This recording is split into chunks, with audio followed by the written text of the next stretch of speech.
Kiskal TMT கம்பிகள் வழங்கும் கேள்வி நேரம் நிகழ்ச்சிக்காக உங்கள் அனைவரையும் அன்போடு வரவேற்கின்றேன். இன்றைய கேள்வி நேரம் நிகழ்ச்சியில என்ன தலைப்புல நம்ம விவாதிக்க போகிறோம் பார்க்கலாம். இன்று நம்ம விவாதத்திற்காக எடுத்துக்கொண்டிருக்கக்கூடிய தலைப்பு என்பது ஜிஎஸ்டி மசோதா. பாராளுமன்றத்தில் எப்படியாவது நிறைவேற்றிவிட வேண்டும் என்று தொடர்ச்சியாக பாஜகவினுடைய தலைவர்கள் எல்லாம், மூத்த தலைவர்கள் எல்லாம் சொல்லிட்டே இருக்கிறாங்க, மந்திரிகள் சொல்லிட்டே இருக்கிறாங்க. ஏன்னா இந்தியாவின் பொருளாதார வளர்ச்சிக்கு ரொம்ப முக்கியமான மசோதா இது அப்படின்றது தான் அதற்கான காரணம். இந்திய வரி விதிப்பு முறைகளில் ஒரு மைல்கல்லாக இந்த ஜிஎஸ்டி சேவை சரக்கு மசோதா பார்க்கப்படுகிறது. இந்த வரி விதிப்பு முறைகள் பற்றி பேசுவதற்கு முன்பாக இந்தியாவிலே நிறைய மறைமுக வரிகள்லாம் இருக்கிறது. நேரடியாக வரி விதிக்கப்படுகிறது. ஒரு பொருள் ஏற்றுமதி ஆகுது, இறக்குமதி ஆகுதுன்னா மத்திய அரசு, மாநில அரசுகள் பல்வேறு வரிகளை விதிச்சுட்டே இருக்கிறாங்க. இதெல்லாம் இல்லாமல் ஒரே வரி விதிப்பு முறை இருக்க வேண்டும் என்பதற்காகத்தான் இந்த மசோதாவை இந்த நாடாளுமன்ற கூட்டத்தொடரில் அமலாக்கம் செய்யணும், கொண்டு வரணும் அப்படின்னு ஆளும் கட்சி முயற்சிக்கிறது. காங்கிரஸ் என்ன மாதிரியான ரியாக்ஷன்ஸ் பண்ண போகுது அப்படின்றத நம்ம பொறுத்திருந்து தான் பார்க்க வேண்டும். இந்த தலைப்பு என்பது ரொம்ப டெக்னிக்கலாக பொருளாதாரம் சார்ந்து புள்ளி விவரங்கள் பேசுவாங்க. பொருளாதார வீக்கம், பணவீக்கம், பொருளாதார ஏற்றங்கள் அப்படிலாம் நீங்கள் ரொம்ப குழம்ப வேண்டியதில்லை. காரணம், நான் இதை ஒரு சாமானியனின் தளத்திலிருந்து தான் இந்த தலைப்பையை அணுகப் போகிறேன். ஒன்று. இரண்டாவது, இந்த தலைப்பை நாம் எடுத்ததற்கான காரணம் என்ன அப்படின்னா, வணிகர் சங்கங்களின் பேரமைப்பு இந்த மசோதா வந்தால், இந்த மசோதா நிறைவேற்றப்பட்டால் விலைவாசி கடுமையாக உயரும் அப்படின்னு அவங்க ஒரு எச்சரிக்கையை விடுத்திருக்கிறார்கள். அது மட்டுமல்லாமல் சில்லறை வர்த்தகத்தில் அந்நிய முதலீடு, அது பற்றியும் அதிருப்தியை தெரிவித்திருக்கிறார்கள். மூன்றாவது, சில்லறை வணிகர்களுக்கு பெரிய பாதிப்புகளை இந்த மசோதா ஏற்படுத்திவிடும் அப்படின்னு பேசியிருக்கிறாங்க. அதுதான், நீங்கள் வாங்கக்கூடிய ஒவ்வொரு பொருளின் விலைவாசி ஏறுமா ஏறாதா அப்படின்றதற்கான ஒரு தொடர்பு இந்த தலைப்போடு இருக்கிறது. அந்த தளத்தில் தான் கேள்வி நேரத்தில் நம்ம பயணிக்க போகிறோம். நம்ம தொடர்ந்து பயணிக்கலாம்.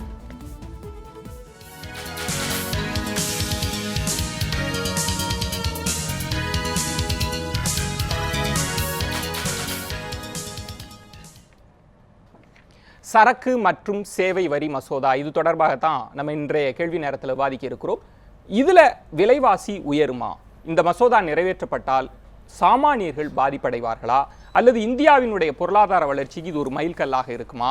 இந்த மசோதா ஒரு சாமானியருக்கு அவனுக்குமான தொடர்பு என்ன? இந்த தளத்தில் தான் நம்ம இன்னைக்கு விவாதிக்க போகிறோம். இதனுடைய கருத்துரையாளர்கள், இங்கே வந்திருக்கக்கூடிய கருத்துரையாளர்களை உங்களுக்கு அறிமுகம் செய்கிறேன். புகழேந்தி பொருளாதார நிபுணர். வணக்கம் புகழேந்தி. வணிகர் சங்கங்களின் பேரமைப்பிலிருந்து திரு மோகன் அவர்கள். வணக்கம் மோகன். பாஜகவிலிருந்து கேடி ராகவன். வணக்கம். அமெரிக்கை நாராயணன், காங்கிரஸிலிருந்து. நால்வருக்கும் மீண்டும் என்னுடைய வணக்கத்தை தெரிவித்துக் கொள்கிறேன். புகழேந்தி, உங்கள்கிட்ட ஆரம்பிக்கிறேன். இந்த ஜிஎஸ்டி மசோதான்னு தொடர்ச்சியாக பல ஆண்டுகளாகவே பத்திரிகைகளில் பார்க்கிறோம். ஆனால் ஒரு சாமானியன், இது பற்றியெல்லாம் எதுவுமே தெரியாத ஒரு சாமானியனுக்கும் இந்த மசோதாவுக்கும் என்ன தொடர்புன்னு விளக்கிடுங்க, நம்ம விவாதத்துக்குள்ளே போயிடலாம்.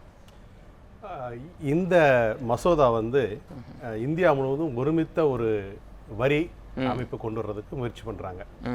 அதனால் பல மாநிலங்கள், மாநிலங்களுக்கு உள்ளேயே இது மாதிரி பலதரப்பட்ட வரிகள் விதிப்பதனால மிகப்பெரிய குழப்பங்கள் இருக்கிறது.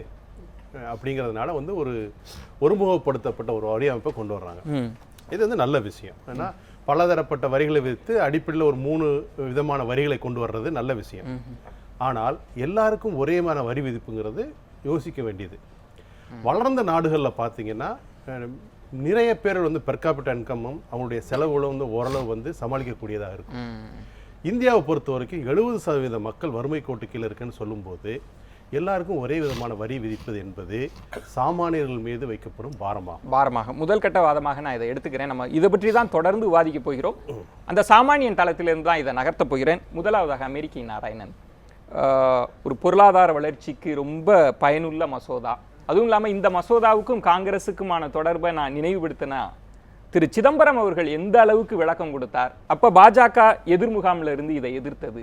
இப்போ நீங்க எதிர்க்கிறீங்க. இன்னும் சொல்ல வேண்டும் என்றால் நிலைக்குழுல இருக்கக்கூடிய தலைவரே காங்கிரஸ் கட்சியினுடைய தலைவர் தான். இதை எதிர்ப்பதற்கு அரசியல் மட்டும்தான் காரணமா? தெளிவாக சொல்கிறேன், உங்களுக்கு திரும்ப திரும்ப சொல்கிறேன். காங்கிரஸை பொறுத்தவரை இந்த மசோதாவை காங்கிரஸ் கொண்டு வந்தது, நீங்க சொன்ன மாதிரி காங்கிரஸ் ஆதரிக்கிறது. இந்த அரசு, மறுபடியும் சொல்றேன், மோடி ஜி அவர்கள் மக செத்தாலும் பரவாயில்ல, மருமக வார்த்தையை சொல்லக்கூடாது, அது மாதிரி நடந்து கொண்டார்கள்.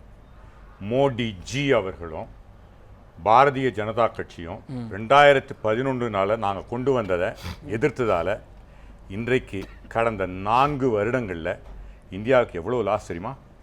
9 லட்சம் கோடி ரூபாய். நீங்க பாரதிய ஜனதா கட்சி அன்றைக்கு கொண்டு வந்திருந்தால் இந்த நாட்டுக்கு 9 லட்சம் கோடி ரூபாய் ஜிடிபி அதிகரிச்சிருக்கும். அந்த 9 லட்சம் கோடியில நீங்க எதிர்த்தப்ப அதையும் சேர்த்துக்கலாமா? இல்ல, நீங்க எதிர்த்தீங்கல்ல, அவங்க ஒரு ஆண்டுகளாக மறுபடியும் தெளிவுபடுத்துறேன். தவறாக நீங்க மக்கள் கிட்ட வேண்டுமென்றே செய்தியை சொல்ல மாட்டீங்கன்னு நினைக்கிறேன். நீங்க சொல்றதால புரிஞ்சிக்காம நீங்களே இருக்கீங்களோன்னு எனக்கு ஒரு இல்ல நான் புரிஞ்சிக்காம இல்ல, நான் தெளிவுபடுத்துறேன். நாடாளுமன்றத்தில் நான் தெளிவுபடுத்துறேன். நாங்க இந்த மசோதாவை எதிர்க்கல, இந்த மசோதால இருக்க சில விஷயங்களை எதிர்க்கிறோம். பாரதிய ஜனதா கட்சியும் கொண்டு வந்த இந்த வருடம் கொண்டு வந்ததுல 22% 27% வரிய போட்டாங்க. நாங்க சொல்றது 16% 18. அவங்க சொல்றாங்கல்ல இந்த மாதிரி ஜனங்க வவுத்துல அடிக்கிறாங்கன்னு, அந்த அடிக்கிறத குறைங்க, 9%, 3ல் 1 பங்கு குறைங்கன்றதுக்காக நாங்க மக்கள் பக்கமா, ஏழை மக்கள் பக்கமா நிக்கிறோம். அதனால தயவு செய்து நீங்கள் சொல்லச்சே காங்கிரஸ் ஜிஎஸ்டி மசோதாவை எதிர்க்குன்னு சொல்லாதீங்க. இவங்க அபாண்டமா அடித்தட்டு மக்கள் மேல கொண்டு வர வரி எதுக்குன்னு சொன்னீங்கன்னா நீங்க நியாயமா சொல்லுங்க.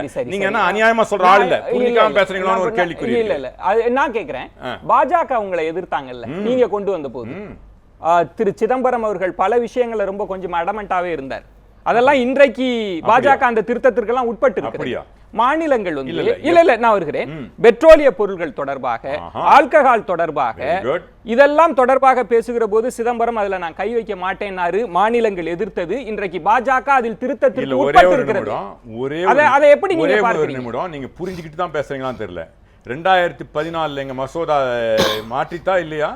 என்ன இத இதாவது இந்த பெட்ரோலியம்ல